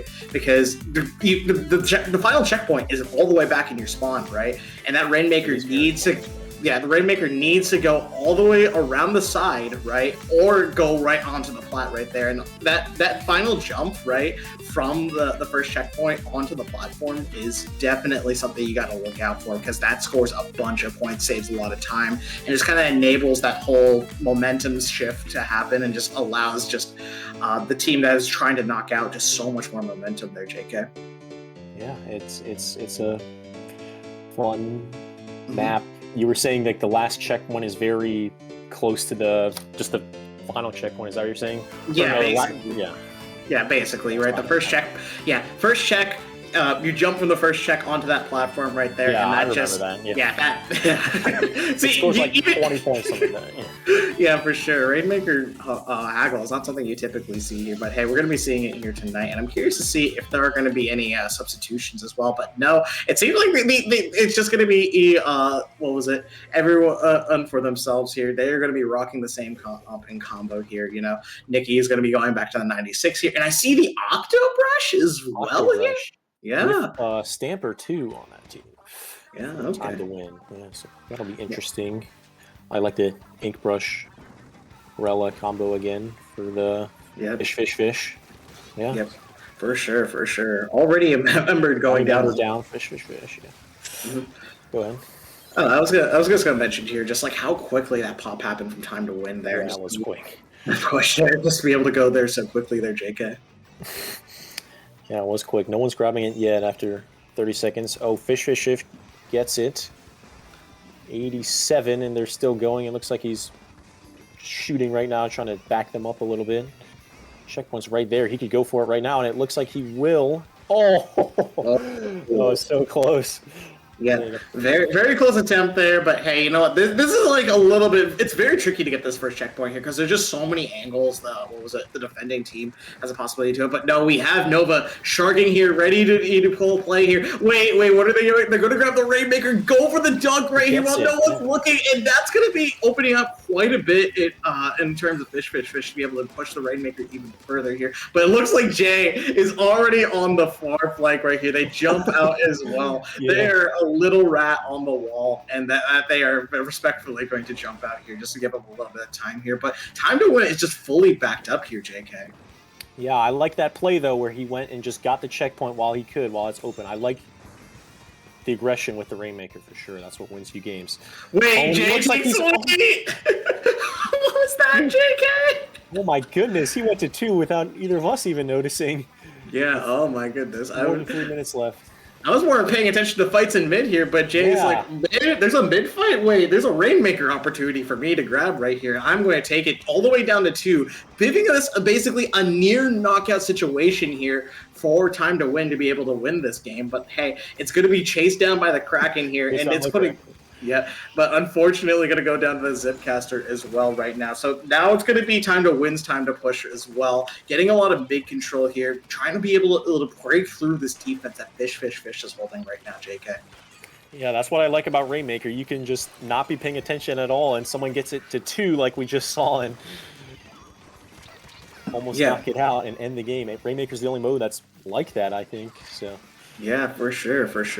Just being able to recognize those opportunities just goes and shows it's not just mechanics, it's also a matter of recognizing the game state, and that's exactly what Jay did there. Unfortunately, going to go down to the Octo Brush here as it's just the members are being traded left and right here, JK. Yeah, they are. It's 4-2 on the field right now. Fish just grabs it again. Looks like they're just trying to hold it for a little bit, using triple link strike there. But yeah, if I was them, I would still try to knock out, honestly, because there's still 2 minutes left, but it looks like he's not going to go up that far yet. Yeah, he's for down sure. by the brush. Ooh, brush games should get not 1, not 2. I think they got 3 picks off that. That was fantastic. I think so. Yeah, and they're already zipping all the way up to that spawn right there. Already getting plenty of time and space for their team members to move up here. Just Paint's in their control. They're ready to push right now. They just need to break through Fish's members, getting these picks 1 at a time here, trying to live here, but Nova has something to say about it here as bodies get constantly trade right here, and it's going to allow Time to Win to be able to move up a little bit here with the back here, as multiple specials as well as subs are being thrown at this Rainmaker here. Yeah, he still has it. Looking to just try and get that checkpoint. And looks like he will. Okay, with 1 minute left, they're wiped though. They definitely have a chance here. Yeah, for sure. Especially when they grab the Rainmaker here. This is the danger territory. Oh my goodness. This is the danger territory. 2 members of Fish are down right here. Hugo is going to try and move it up here, but unfortunately goes down here. But this is a very difficult spot if you are Nova, right? You have to win that gunfight, and they do, but they manage to be able to get this pop right now. But this is the scary part right here, because that is just a run into the thing, but no, it's not going to be enough right there. Wait a second. They're about to get popped, though, or maybe not, but they do have at least 2 people shooting at it. Oh, 1 guy's down. Okay. Yeah, for sure. But able to get the Rainmaker right out there, but Jelly is right there sharking, and the fight for the Rainmaker continues, JK!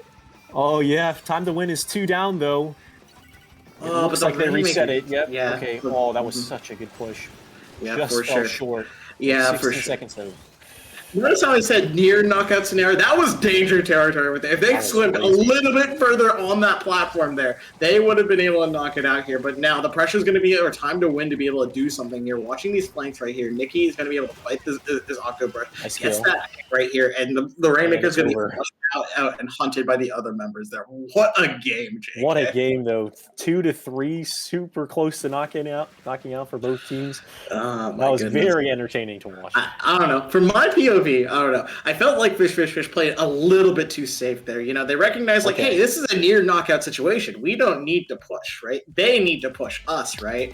But from that, they were able to get like so much space right here, just constantly being able to just hammer through with specials as well as their main weapons. They're constantly getting those picks right there. It just seemed like it was just the right time and situation where they got that pick, and Fish was knock out that Rainmaker, out of their spawn by resetting it off the side of the map right here. But hey, you got to give it up to the Fish members, just constantly looking for opportunities to get this Rainmaker here. We saw Nova do it, and then we saw Jay do it a while back, where they just took it all the way down to 2 right here. It's very good game sense that Fish is rocking right now, and that is going to allow them to be able to get so far in this Looney set here, being up 3-1.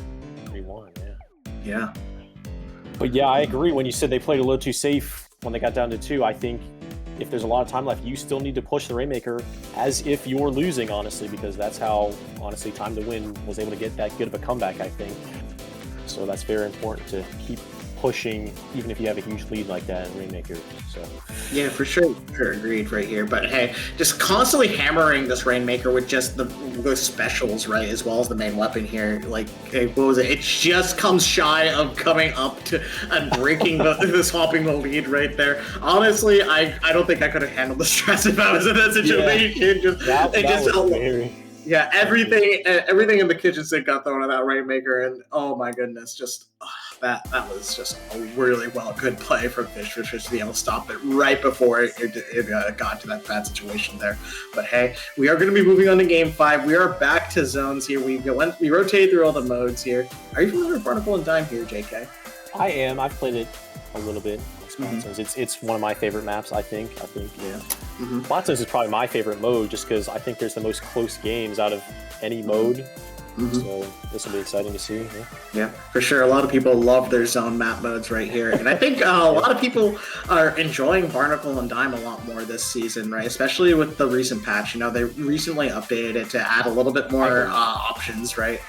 To be able to contest your platform as well as get into mid. There is a left side drop right near your spawn area. You're able to access mid, and I think the Ink Brush users, or as well as the Octo Brush users, are going to be going in there, being little gremlins, and just getting those flanks onto zone and just flipping it once again if the situation comes for it. For sure, yeah. This be a close game. Fish takes a 3-1 lead here. Yeah, for sure, for sure.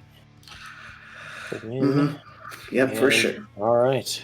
Yeah, for sure. They are approaching that sweet 8-set win right now. However, it's never over till it's over, especially with the comp change here. Okay, you know what? They saw Jelly on the sword, you know, pulling out really good stuff here, and then they realized, wait a minute, what if we added another sword to the comp here? And that's exactly what Time to Win's comp is looking like right now. That mid decavitator, one of the more recent weapons being added here, being played here, JK. Yeah, for sure. I don't even know how to approach that weapon myself, honestly, when I've played against it. So this will be very interesting to see.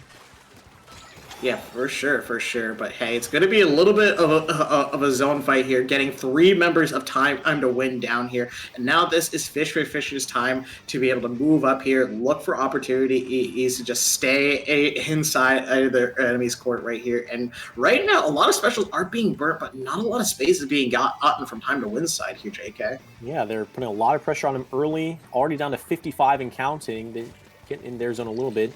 Just trying to come back a little bit, though. Here's the new weapon here. Oh, the trade on the zone. Yeah, for sure. That was a really was a trade out there in favor of Fish. Because right now, they can just hold zone here. They don't need to move too far here. It's going to be Time to Win, and these are the ones that needs to take action here, especially with this crab tank, as well as was the mid decaf, constantly putting all this pressure right here with those giant swings from the horizontals there. But hey, right now it's just going to be more pressure being put on the zone right here from Hypernova, who is playing the end parries as well, using the splashdown as well as the curling bomb to get back into that platform right here, as well as just put a lot of pressure here. But Nikki's going to pop Kraken on defense there and just immediately shut down any members of Time to Win who want to get any semblance of that platform right there, JK.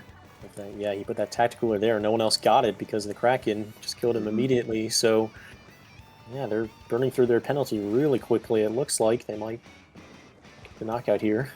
Yeah, for sure. I want to put it out just yet here, but no, the Reef Slider is going to get up too. The double kill with the Reef Slider. Yeah, for sure. Oh, and another member goes down here. It's just going to be the Mint Decaf trying to cap this zone. They do manage to get the pick on the dualies here. It looks like the zone is going to be in neutral. Hugo's going to swim as well. The 3 members of Time to Win are going to be able to try and fight for this zone right here. And they do manage to get the flip here, JK. They do, yeah. That was huge. It looks like they're about to get it right back, though, and they do. They got a big penalty, though. A lot of people on zone right now. The Kraken trying to get that kill. Doesn't look like he will, though, Neptune. Yeah, not for sure. Kraken, sometimes it has those times where it's just like, hey, it's just there to contest space and threaten people, and that is perfectly fine. Nikki is well aware, just wants to be able to get out of it, as well as live at the end of the day here. But hey, multiple members of Fish are going to be able to try and move up as well and look through as 3 members go down here. Hugo is going to be the last person standing here, and they need to be able to get out of the situation here. But no, they get hunted down by the other members of Fish, who's further allowing less access to the cooler here. Yeah, ends up having that cooler there. So yeah, this is going to be very difficult to be able to break through for Time to Win here. Oh yeah, it looks like he's trying to come up from the other side there, and he gets 1 kill. He runs away from a triple splashdown, and he's... Oh, and they get zoned because of it. Yeah, for sure. For sure, and they got the tactical on zone too. Yeah, for sure. I believe it was Satachi on the Mint Decaf there, going on the flank there that was recently added here, going on painting that zone there. Mint Decaf is a pretty good painting gun as well, so it was really cool to see them use that flank as well as diffuse any situations like that splashdown there earlier. But hey, right now it's a scramble for the zone right now, but just going to get hunted down by the Kraken here. Trade for trade, blow for blow right now. Now it's time to to Win's time. Just oh my goodness. to just get this so much pressure here. Jay's going to be the only one alive right here, using the Zuka, trying to get some picks here, but unfortunately goes down. And this is going to be time to Win's time to swap leads. Yeah, this is very difficult here. Nova needs to get these picks right here. 8 ticks left on the zone right here. In time to win. Oh, It's going to be able to do it. Oh my god. Oh my goodness. Okay, we are still in this, JK. This is absolutely insane. Dude, this is why I love Splatoon. There's so many games like this, and this is... I'm at the edge of my seat right now, and there's still...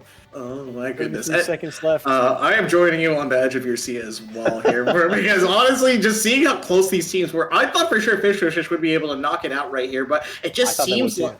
Yeah, time to win. Just valid opportunities using these flank routes in the new update as well, and taking great advantage of them with the mid decap right now. And Fish needs not only the zone, but they need to take through all their penalty as well as get a knockout as well to be able to win this right now, especially with the zone and neutral here. This is really do or die right now for Fish. Unable to cap zone here. Wow. Yeah, I think it's because just the paint from both the Jet Sculpture as well as the mint decaf there, or JK, that just allowed the zone just to be held steady. That was unbelievable there. Yeah, that was the best game so far. I don't know. If I were a betting man and I was allowed to like put money down like halfway through the match for Fish to take that one, I think I'd be $5 for it there. Yeah, so not over till it's over. Yeah, exactly, right. And just these two teams are so good at contesting each other. I think just time to win just has so many good opportunities, especially with the mint decaf run by Sachi over there. I think that's got to be time to win's MVP. They're constantly going on these flanks, getting these picks here, putting so much pressure on the zone as well as the people around it. So just capping zone as well. The mid decap is quite a good painter as well.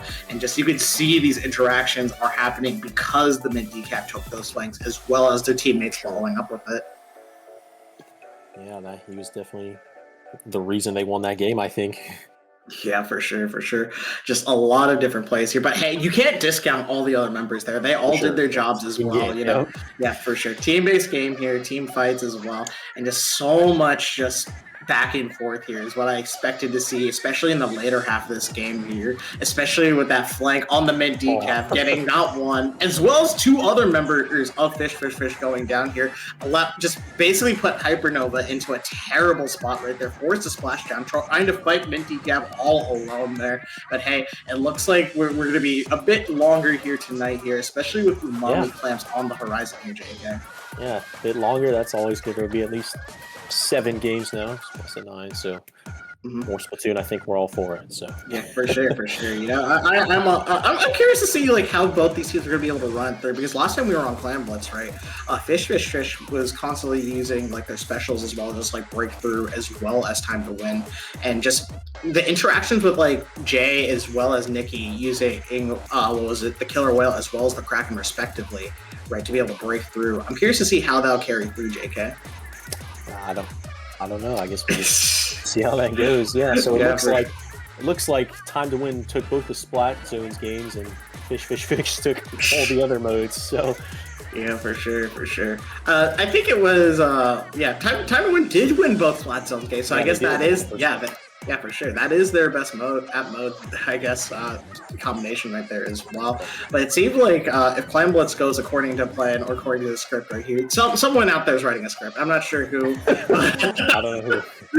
Yeah, I don't know who's doing it, but someone's doing it. And I don't know, the script out there is saying me and telling me that probably Fish has a little bit of advantage here with Clan Blitz, especially if they get those flanks here and look for an opportunity to break through as well. We are locking into this game here, JK. Yeah, it's game 6, 3-2 series right now. Yep. Umami Clams. This will be interesting. Oh yeah, 100% for sure. And I think we see a double brush comp coming out from Fish. Oh really? Paintbrush and Inkbrush, yeah. Yeah, for sure. The paintbrush is quite an interesting pick here. You know, point sensor as well as missiles are going to be provided as well. Going to be able to help Nikki as well as Jay pick a target and go through. But no, Arcane just going to say, hey, this weapon can fight as well, and just swings at 2, getting 2 picks as well. And just already, this is Fish's map right now with so many clams to their name here as well as so much space. Yeah, they got 3 picks right off the bat. Doesn't look like they're going to push up just yet. But looks pretty even right now. Maybe a slight advantage towards Fish. Yep. The yellow's getting back, though. Yeah. Yep, I also gotta give. Oh my goodness, 3 go down from the side. Time to win again, right here. Oh, that's a wipe right there. Oh my goodness, here Jay's gonna swim around here. It's clams here. The basket's gonna be wide open right now, and then slowly these clams are gonna be fed in here. They are going to tactically back off here as Nikki comes in with the Kraken here, attempting to get this down. This is the combination I was talking about here, Jake. These whales and this Kraken are just constantly. Yeah, just constantly making these members move out of position to be able to for them to score clams as well. But so much defense here, especially with Jelly popping this crab tank here. That was a fantastic push from Fish, and a great defense in time to win here. Yeah, and they still have 7 clams right now. Looks like that's gonna be it for that push. But oh my Jay, they're definitely momentum's definitely in time to win's favor. I think right now. Oh, the inkjet. Yeah. Oh, okay. I think Jay was trying to strike right there, but Nick jumped to them, giving it away as well, allowing Sachi on the mint, not the mint decap, the cardinal decap as well. And this is the one with with Inkjet as well, and that is going to be one of the reasons they are going to be able to get that momentum to score as well. Another member of Fish goes down right here. However, it doesn't seem like they have the resources to be able to continue this push here, JK. Yeah, that's going to be at 80. It's better than nothing, though. It looks like they're still holding down mid a little bit here. Trying to just build up specials, I guess. Yeah, for sure. You know, building up these specials, you got to be able to get those resources to be able to push up into the zone. What was it? Not the zone. The clan basket. The clan basket, yeah. Yeah. We're not in the map mode there for a second there, but hey, it's all right here. Given how about these teams are going to be slowly moving up here. Unfortunate trade there for Jay as well. But hey, multiple members are going to be able to just regroup for this cooler real quick. Nikki pops this Kraken, allowing them to move through as the power clam is coming back around. But no, this Kraken just barely gets the pick right there. And Arcane's going to be able to kick that space. They have 12 clams right now trying to push up. They're definitely probably about to extend their lead here, it looks like. There's that ink vac right there by basket. Let's see how this goes. Yeah, for sure. A lot of pressure is being put on that ramp area to that clan basket here, especially with these explode sloshes coming out from Kevin as well. Just a lot of difficulty for time to win to be able to push up here. 3 members down here. Arcane's going to try and move up, try and get some picks here with this paintbrush here. The missiles are online. They are going to be unloaded here, and this is just another really good situation here for Fish to score. You know, the power clam's coming in here. Already down to 26 here, Jake. Yep. Super jump power clam score, just got 20 more points. Looks like that's gonna be it for this push, but still 26 is a very good lead, it looks like. It's a very comfortable lead here, but as we've seen before, both these teams are very even in skill level here, and just curious to see how they play off each other. But Jelly, unfortunately, not going to be all up after that power clam right here. You need a lot more clams to be able to continue this push and swap the lead for now, and Time to Win's getting a little desperate for these pushes here, in my opinion, Jake. Sure. Yeah, they are being a little desperate. They're feeding into Fish, which is probably what they want, right? So they can pick them off one by one, so to speak. Yeah, I guess it does admit, bring a new meaning to the word feeding when you're feeding the fish. Yeah. Oh, for sure. Food, I guess. Yeah. Fish food. I don't know. I guess they are fish food at this point when they get those kills there. But hey, you know what? 40 seconds are left on this clock right here. We do see multiple specials being popped from Fish as well. The crab tank is on the side of Time to Win here. This is generally one of their opening specials and allowing them to move up here. But Nikki smartly popping Kraken to be able to move that crab tank as well. This is just giving so much space for Fish to just be able to get these clams, look for opportunities, and just slow down any advances that Time to Win needs to get to be able to swap the lead here. Yeah, 18 seconds left. They got to be desperate here. They do get that pick. They have 2 clams. That's not enough. Oh, there's 3 down, though, on Fish. Now's the time to make a comeback. They do have 10 clams. They just got to get to the basket here. Oh yeah, for sure.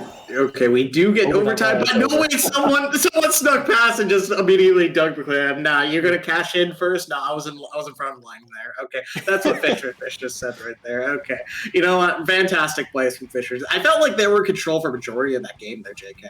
Yeah, they definitely were. They almost had a good comeback time to win there. They just didn't keep overtime. Why did overtime end so quickly? I don't know if I understand that, but okay, yeah, I can explain it a little bit here. So, what was it? If a power claim is scored by the enemy team, right, that is already winning, right, while overtime is active, right? That happened? Did they just score there? Yeah, they scored basically. I believe it was Jay, I think, who got the flank there, right? And okay, I could be wrong. I wasn't paying too much attention there because they were just slow. Because literally they were off screen in their own little world, their own little zip code. Right, getting these claims. Yeah. Time to Win is desperately trying to find a way to push up into the enemy's clam basket as well. Jay was just out there just getting clams for free and just automatically scores, ending the game there right in his tracks there. Yeah, for sure. That was a good game. Yeah, very, very good game there from Fish. Yeah, they are very strong on the other modes here. But hey, you know what? This is where if you're Time to Win right now, you are in a bit of a danger territory, right? Yeah, because one more the next three. You're basically forced to win the next three if you want to take home the set as well.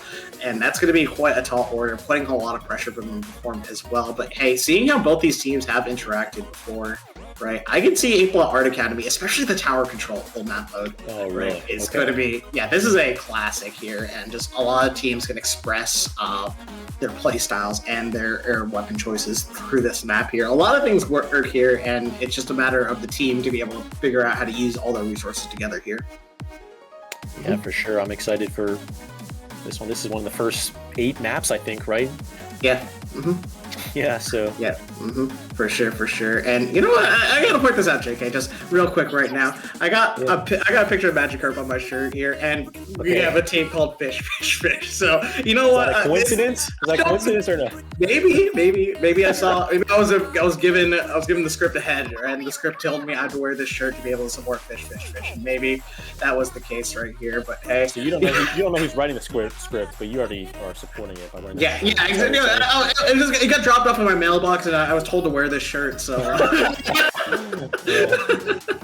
you know, you gotta be in the spirit for Ludi tonight. You know, gotta match the themes. You know, maybe you also are wearing a watch there. You know, maybe it's the Time to Win. Did you get the script in the mail as well? I might have.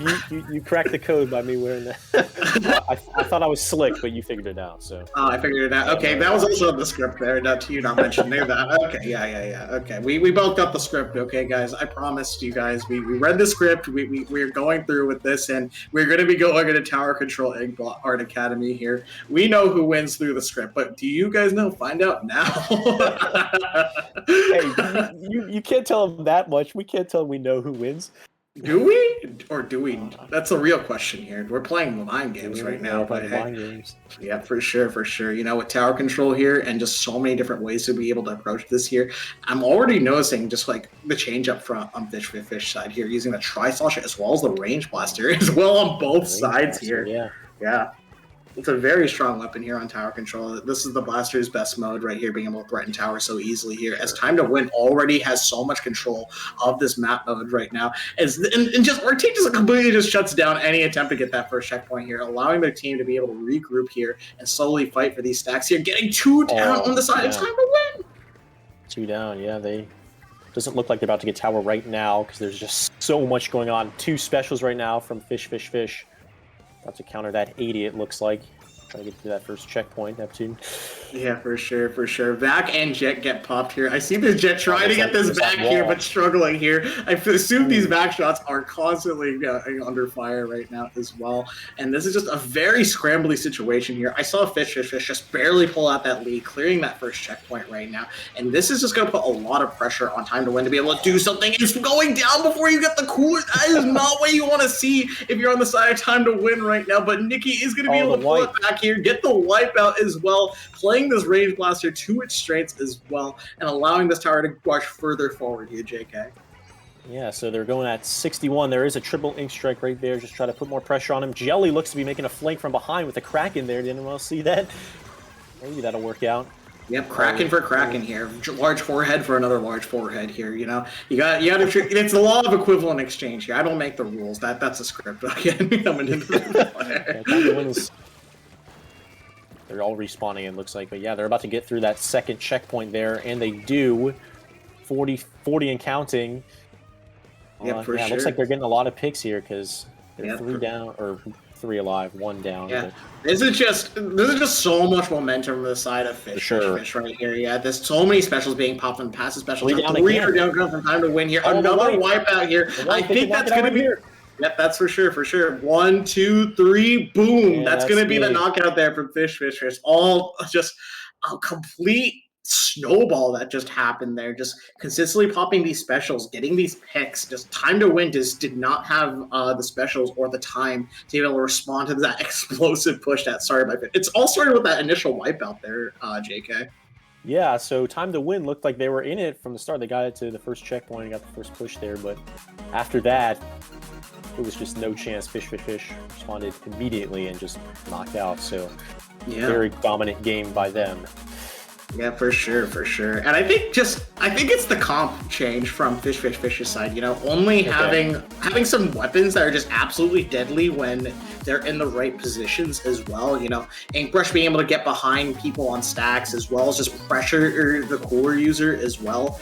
Just this cooler got 0 value because Jay clicked whale and be able to get another one as well. And it's not only just Jay; it's all the other members of Fish moving up with these picks here, getting the wipeout and constantly pushing them back further and further back here. And even in situations that look to be even, it gets immediately traded out and the tower just keeps marching forward here. For sure, yeah, they used that killer whale. I saw Krakens and triple link strikes just to keep the pressure on them. They never took the pressure off them until the moment they knocked out. So that's how they were in that one. Yeah, for sure. And just, I gotta give it up to Fish being able to just snowball all that momentum here. It's very difficult to be able to do that here, but they managed to do so just very convincingly as well. Given how we saw the other sets and how close they were between these two teams here, that's just you gotta feel good if you're Fish, JK. Yeah, for sure. Yeah, it was 5 games to 2, but for sure. But that is. Yeah, but yeah, for sure. That is going to be the set for tonight here. Great job to both teams. Congratulations, Fish, for being 2-0 now in your Ludi division as well. Time to win. You're still in this. You're 1-1, hey, but there's still time and opportunity to be able to make playoffs. I'm sure of it. But before then, what was it? We do need to wrap up here. That's unfortunately going to be the end of Ludi tonight as well. We are going to be doing a rate 8 a little bit shortly, but before then, JK, where can the fine people, twitch.tv, find you? Where can they find me? My ad is JK8860. That's my original Discord tag before they got rid of tags on Discord. So that's the meaning of those numbers, yeah. So. The true OG right there. Yeah. Rocking those numbers that were assigned to you from Discord here. That's where you can find me. So. Yeah. Well, we do got to keep track of you somehow. But you also, if you guys do want to find me, you can find me at Neptune with a 2 instead of a TU and an underscore at the end here. I do play for Big Fat Seedcast. We are looking to play in Low Ink as well here. So yeah, if you guys want to follow that as well as some of our Ludi sets, you can go over there and check us out. But hey, that's going to be it for me, I think, for tonight here. And I think we're going to be ready to end off here, JK. Yeah, that was a great matchup. Thanks for having me. That was yeah, fantastic set here. And great job to both teams as well. Good luck in your Ludi season, and we hope to see you more on stream later. See ya. See ya.